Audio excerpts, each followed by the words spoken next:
Welcome everyone to Dead Talk Live, and tonight we are joined by special guest Darren Keilan. Darren, thank you for How you being doing? our guest. How are you doing tonight, man? I'm doing good. How are you? I'm doing great. Excited to have you here with us. So Yeah, let's just get started.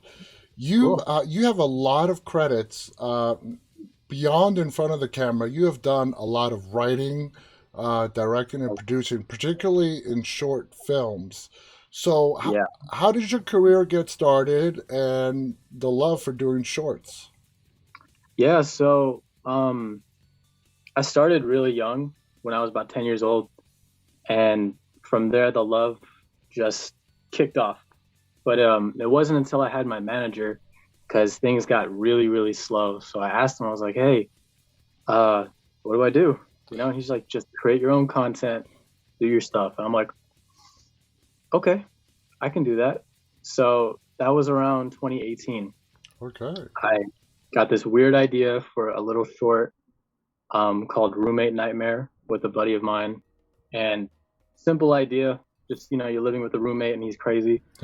Um, just OCD and like doesn't know what he's doing. And it was written in like 2 days and filmed the weekend after. Uh, and it garnered kind of some attention from friends and families and other people. So I was like, okay, cool. And then we just created more and more and more, and some failures, some little successes, but it was all just a learning experience. And I loved every second of it. And now to this day, it's just my manager is still like, create more content. When things were super slow, especially during the pandemic, it was just like, if no one else is going to cast you, you got to cast yourself. Make your own So, opportunities. Absolutely. exactly. Yeah. Uh, So that was the philosophy going into it. a lot of your shorts revolve around comedy. Would you say Mhm. comedy is, when it comes to writing at least, you feel the most comfortable with? Yeah, yeah. I don't know. There's something about comedy because growing up, I don't know, felt like a class clown sometimes. So I just figured like, okay, if I can make people smile and laugh, I can do it in writing as well. But that's the one I'm most comfortable with. But the one that I just absolutely love is horror and anything kind of sci-fi related. Like I would Nice. love to dive deep into the horror genre. Very nice. That's like the one I love. That's great to hear. A Hmm. lot of people have this question when, a lot of people are interested in becoming filmmakers. Creating shorts Hmm. is a great way of doing it. The big Yeah. question everybody has is, how do you get your shorts in front of a viewing audience? How did you do it? So what I did was I just uploaded it to YouTube, you know, and I just texted friends and family. I was like, "Hey, watch it. If you like it, go ahead and share it." You put it up on Facebook, on Instagram, at the time TikTok wasn't a thing. No. So, but any way you can get it out there, doesn't matter how small it is, um, you just need eyes to Yeah. watch it, you know. And I know doing the festival circuit, it costs money, and sometimes you're not guaranteed anything. No. But at least with YouTube, Vimeo, any sort of that, as long as you push it out there and you're really, really consistent with it, then people will be more inclined to watch. Yeah. Absolutely. You are very well known for doing a lot of voiceover work. Like our previous guest that we had this week, Harrison Zhu. You guys Yeah. were both in All of Us Are Dead. You Hmm. played the voice of the detective, correct? No, I played the voice of one of the main students. He was Okay. Harrison Zhu's character's best friend. Okay. Okay. Yeah, the guy who Gotcha. always wore the suit. Yeah. Yeah. Yeah. So obviously, this show is a big, huge success on Netflix. It's still in the Yeah. top 10. What was it like to be a part of it? And when you got the role to do the voice, Harrison sort of explained what he did. What did you do to get into the mindset of these characters? So I got an email randomly from the production company. It was like, "Hey, we want you to read for this role." So I drove all the way up to Burbank, was in a live studio for about 5 minutes, and they just gave me like random scenes cut together, like Yeah. random. And they would watch it a couple times, and we would kind of go through it. So as I was watching it, I would kind of look at the little quirks that the character has, that the actual actor does have, ways he moves his face or way he moves his body. Because in the show, like, I mean, he's just, kicking zombies and hitting them with everything. He's just punching them. He's doing all this stuff. So I was like, that's kind of like how I would be in a zombie apocalypse. Um, that's just how it is. So it was just trying to get into that feel, and you would hear them talk, and you try to imitate it, but then sometimes it doesn't work, sometimes it does. But I mean, it was like getting into the mindset of like, Yeah. if I was in the zombie apocalypse What and would this you was do? happening, exactly what would you do? Being a And this character, fan of yeah, horror, I'm sure you must have been really excited at the opportunity to do this. super excited. Yeah, I didn't even know it was a zombie film. When I did it, they have very vague breakdowns, Uh like huh. barely tell you anything. So all I knew is it was a high school thing, and I went in. It was a horror-esque type, and when I went in, the first thing they show me is like, yeah, he's getting chased by zombies. I'm like, okay, cool. Um, and I mean, it was the most vocally demanding role, Yeah. dubbing, voiceover, anything I've ever done, because the amount of running they do, the amount of breathing, the amount of fighting, and just screaming, um, it was insane. But yeah, I was extremely excited to just be a part of this and do it. When you got to see the final product like we did, and Mhm. I mean, it's no wonder why it's so popular. As a horror fan yourself, as a fan, what are your Mhm. thoughts on this show? So when I dubbed it, I was, because we only see our parts, Mm-hmm. and I was really confused by a Yeah. lot of it. But then I saw the film or the show, and I was like, oh, that makes so much sense. Mm-hmm.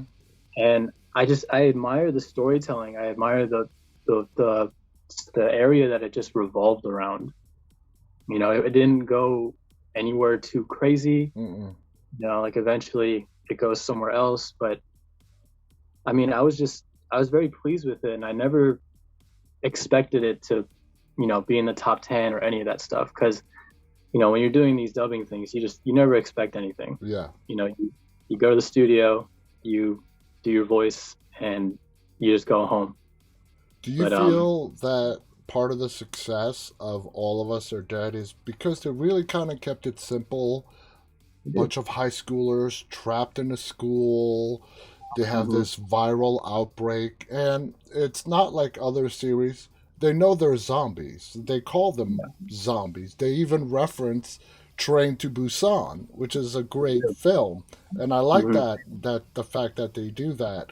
As a horror fan, is that something that you liked? All right, they're not called something else. They're zombies. They realize they're dead and they're back from the dead. Mm-hmm. Do you like that Yeah, aspect? I do, because a lot of films they kind of beat around the bush on the word zombies because it's Mm-hmm. so overused. Yeah. They call them infected or whatever it may be, and it's just like, Walkers and so yeah, on. Yeah. whatever it may be, because even video games do that. They don't call them zombies; they're infected or Yeah. sleepers, whatever it may be. But this was refreshing in a way because they were just like, they're zombies. And other Exactly. characters are like, they're not zombies. Come on, but it's like that they're zombies. Yeah. They're dead You and know? they're back and they run and they're crazy. What do you Yeah. think about the zombie movies coming out of South Korea? They're so amazing, Hmm. but in particular with the rage zombies.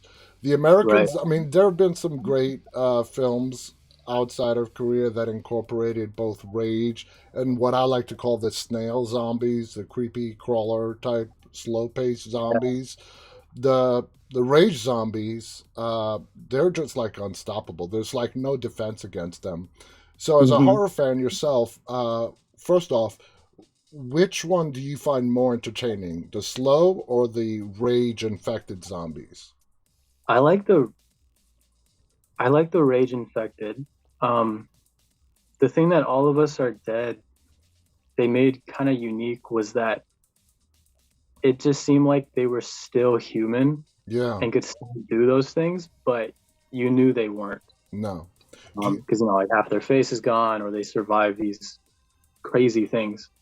do you And I'm sorry, I didn't mean to interrupt oh no, you. of course, I was going to ask you, do you like the fact that they incorporated the element where not everybody that bit gets turned into a full blown zombie, like Henri yeah, and her character, hmm which I yeah, think was probably my favorite character of the whole show.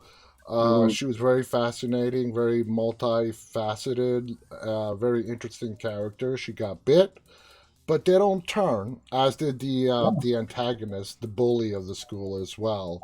Do you yeah. like that they put a sort of different spin on the whole zombie I lore? did. Yeah, I did because it's always so common. Like once you're bit, you're screwed. Yeah, Like that's it. But for this, it's kind of like if you think about it, like any type of disease, like if you get it, there's still antibodies in you. You're still partially immune. You could be or you couldn't be. yeah. And I like how they did that in this. They made it somewhat realistic to where like not everyone's gonna be a full blown walker or zombie or and they kept it different. It was refreshing to see because I know even video games do that. Like once you're bit, you're done. Yeah. And A- yeah, I thought that was really cool.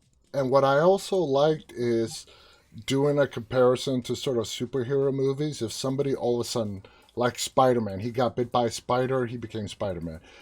Yeah, If you're good, you're going to use your power for good. yeah, But like in All of Us Are Dead with the bully, if hmm you're a bully in life, you're going to be a bully if you get these superhuman powers and become a zombie. Uh, yeah, it transcends, and I like that aspect of it. And it really reminds me a lot. For some reason, as I was watching the show, it brought me back to like the superheroes. If you get power, if you're good, hmm you're going to use your power for good. If you're bad, you're going to use your power for bad. Right? exactly. It just enhances whatever is already there. Now, going back to South Korea and all the amazing films, particularly horror, even going deeper, the zombies. What do you think that is being done in South Korea that they're really nailing this genre and are just so successful with it? Yeah, I mean, if I could pick one thing, like they've done so much to keep it different. And I know like we have the American adaptations. I think there's one of Train to Busan Yeah, that's coming out sometime. And I don't know how that's gonna work yeah, personally. yeah. Yeah. But Never as I don't good know. as the original. Yeah, exactly. It's just, if it's there, keep it like that. That's my opinion. But I they always have an interesting take on any type of horror genre. I mean, like Parasite, for example, was Hmm. psychological horror, and it was just you didn't really know what was going to happen next, and that's kind of what I liked about it. It's just Yeah. it's unpredictable in a way, but at the same time, it is predictable. But you just don't know which way they're going to go. Exactly. As a voiceover actor, do you want to continue to keep pursuing that? Like when times are slow with the hmm pandemic and, there's not as many opportunities out there. Yeah, Have you been sending in a lot more tapes for voiceover work? yeah, I have. It's not as much as I'd like. Like I would like to do a voiceover every week if I could, or Mm-hmm. even every day. Um, I love doing voiceovers. I also love being in front of the camera, doing any type of actual acting. Yes. But there's a sense of, you know, there's a calmness to just being in a booth, Yeah. soundproof booth, and you just have this screen in front of you, and that's how that's your job for the day. You're just voice acting. All of us, I told this to Harrison as well. All of us are dead. For me, it sort of depends. Sometimes I watch it with subtitles, but because I was sort of working, I watched All of Us Are Dead dubbed. So I heard your Mhm. voice throughout the Yeah, entire episodes. Uh, do you feel an added responsibility to make sure you get the emotions of the character spot on to portray that? I do. I do, and sometimes it also depends on the direction that we're given. So I've done a number of voiceovers, and I've worked with so many different directors, and they all have their own unique style. So some Hmm. of them want you to do more than what the actor in front of you is giving, and sometimes it sounds a little like anime dubbed, Yeah, um, which is nothing wrong with that for anime yeah, because it's an animated character. Uh, but when I think you're voicing an actual person, it's nice to at least match their energy. and facial expressions and the Yeah, situation that they're in particular. I could yeah, totally exactly. totally understand that. Uh, we learned that the studio, in this case it was Netflix, Hmm. provided the translation. Uh, Yeah. when you were reading the translation and also watching the scenes that involved your character, do you feel that the translations that you were given nailed it, as far as what was being said in Korean Hmm. translated into English? They were pretty close. Sometimes the translations get lost in the mix, Mm-hmm. and we're required to match their mouth movements. They call them flaps. Yeah. So sometimes the English translation is like a one syllable word, Mm-hmm. but the Korean word for it is like two or three syllables. Yeah. I'm So bilingual as well, so I totally okay. understand that. Yeah. Yeah, so it's sometimes it's tough to translate it literally. Yeah. So they have to kind of add a little bit of stuff to at least make it match. What's But for the coming most out of part, the mouth? Yeah. Yeah. yeah, exactly. So as you move forward, you have absolutely the right idea. Make your own opportunities until Mhm. something else comes its way. I see you Yeah, have a lot of other shorts that are in post production and I do. whatnot. Are you keeping yourself busy and producing and writing new content? I am. I took a little hiatus after for all of January from any type of writing just because, I mean, it was so dead for me. Yeah. I didn't get a single thing until January 31st. I got my first audition. Um, but then my girlfriend, she was like, "Hey, you don't seem very motivated to do this stuff." I was like, "Huh, kinda, yeah." So she, kind of like lit the fire again, and I've been writing nonstop the last week on just a bunch of different shorts, different ideas, and um, all that stuff. And I think the most important thing is don't limit yourself to a budget or to anything you don't think is possible because eventually it will be possible. And that was what kind of clicked for me because I Yeah. was just thinking like, oh, okay, I have no money. I can't, make blood or anything like that or any of that stuff. And I was like, wait, then I'm limiting the script and the story, and it doesn't work. Yeah. Yeah. Yeah. If you see as your career progresses, like let's say a piece of writing of yours really takes off, a short. We have seen Hmm. many times shorts be made into feature films, and you're Yeah. presented with an opportunity where you get approached by, let's say, a studio, independent filmmakers, producers, whatnot. They love Hmm. this short and they want you to write a feature. They want you to turn it into a feature film and to write it. Yeah. Uh, you sort of mentioned that your passion is to be in front of the camera, Hmm. but is that something that you would not be happy with, or would you just love the opportunity that someone really loved one of your short films and the writing behind it to turn it into a feature film? Yeah. I would actually love the opportunity. As for the longest time as I was writing this stuff, and especially during the pandemic, I just thought, my writing sucks. You're your own biggest critic, of course. Exactly. But I constantly had that, which is why I stopped for a while. I was just like, God, this sucks. No one's gonna want to see this. Like, I don't even like doing it. Yada yada yada. But it was just me making excuses for Yeah. not doing anything. Um, but I mean, I would love that opportunity. I would love to write a feature film.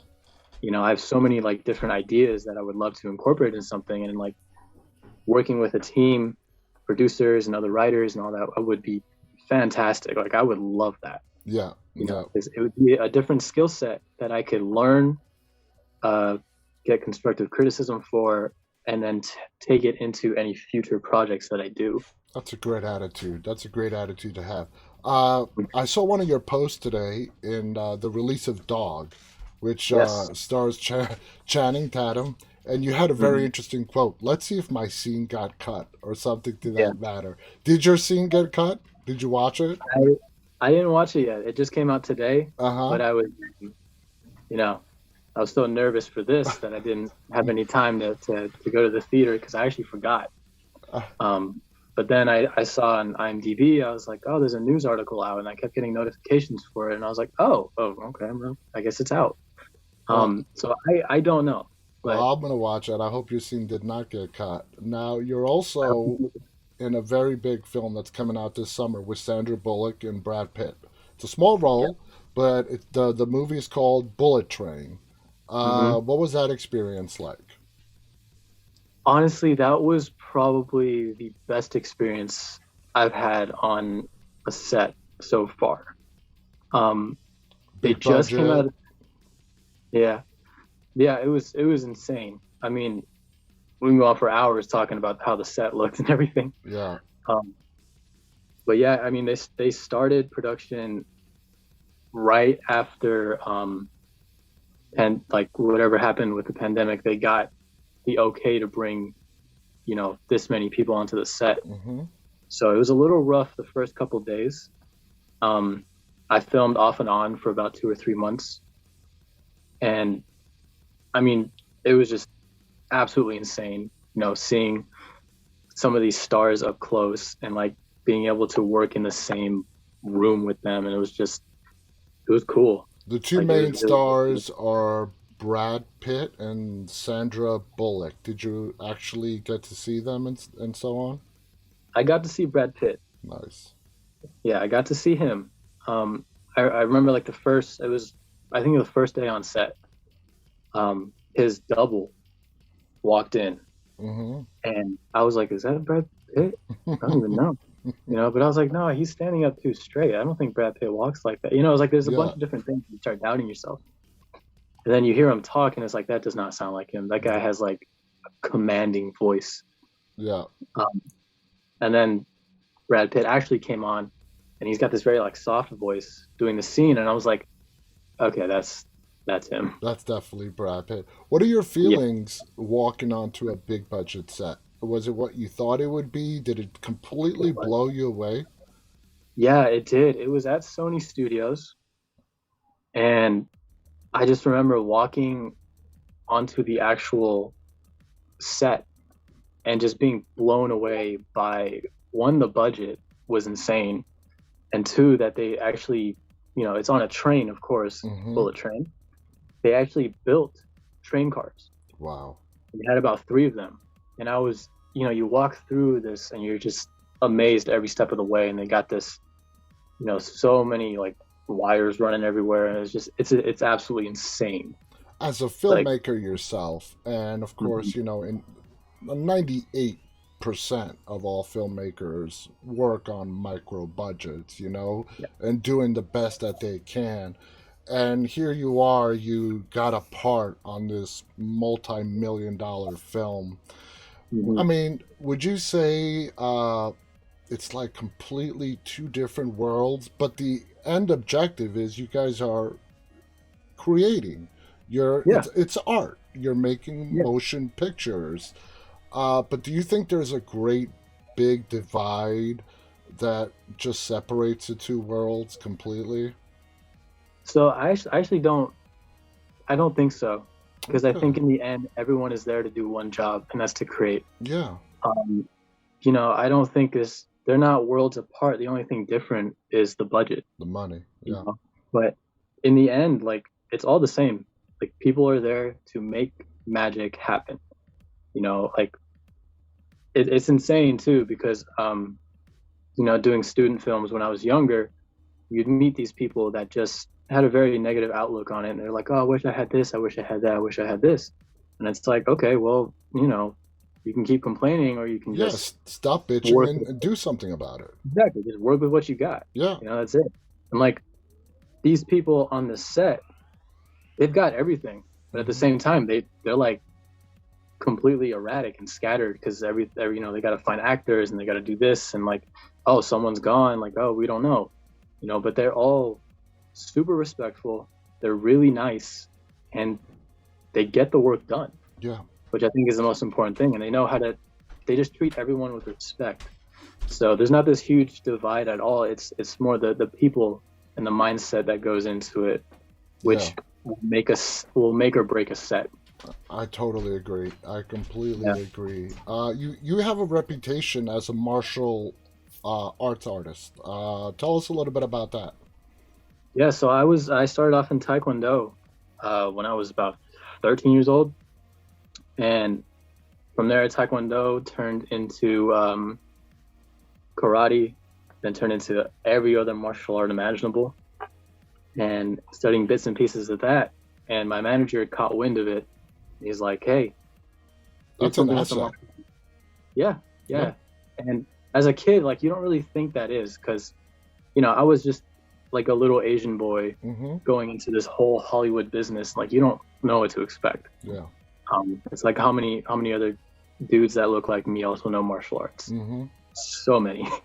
um, but so I then created my first action short um, that I choreographed myself and did all that, and I was quite pleased with it, because I just came from an injury, Mm-hmm. and then a month later, once I started feeling better, we started production up on that.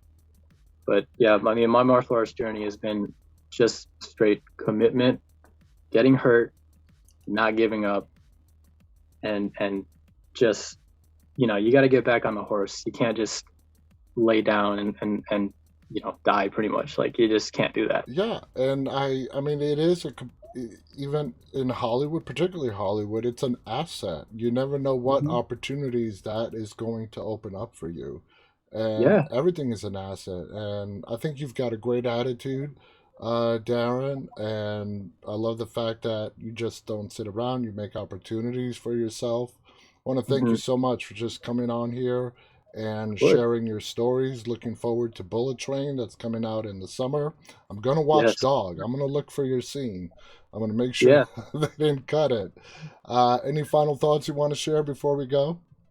No, I just wanted to say thank you so much for having me on. You asked great questions. This is not what I expected from any type of interview. Oh, So I really do appreciate it. And, thank you you, know, thank hope we can do you. this again sometime. I hope. I think we will. I absolutely, definitely think we will. I want to thank Darren for being our guest. Thank you to our audience who's tuning in live and those who will watch this later on.